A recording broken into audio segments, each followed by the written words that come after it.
40 metriä, joista ensimmäinen 40 metriä takana ja toinen liikkeellä. Alainen ankkurit näkää siellä ensimmäisen erän keulilla.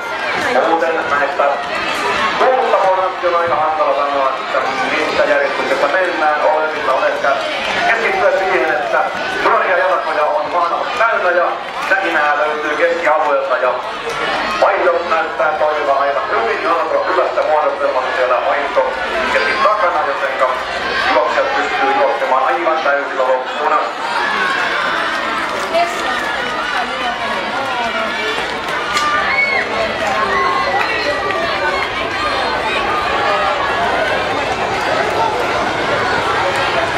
Urheilijat, Alajan ankkurit taitaa olla ensimmäisen erän keulilla olevaa joukkuetta.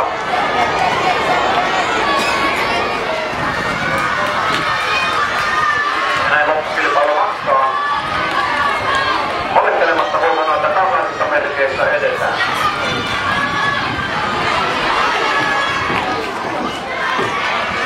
Seinäjoen urheilijat taisi niukasti pitää kärkipaikkaa jossakin vaiheessa, mutta ei suuria eroja, kaikki on selkeästi vielä samalla osuudella. Samalla 40 metrillä kaikki loppukilpailujoukkueet.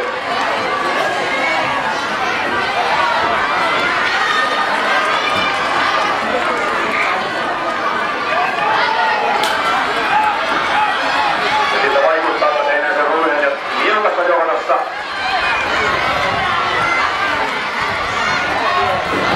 Mutta pakkopaletta on seurata toimitsijoiden tuloksia sitten mikä on tarkasti ottaen järjestyksen täältä päin katsottuna oli vaikea sanoa, että mikä oli data keneltäkin. Kolme ensimmäistä.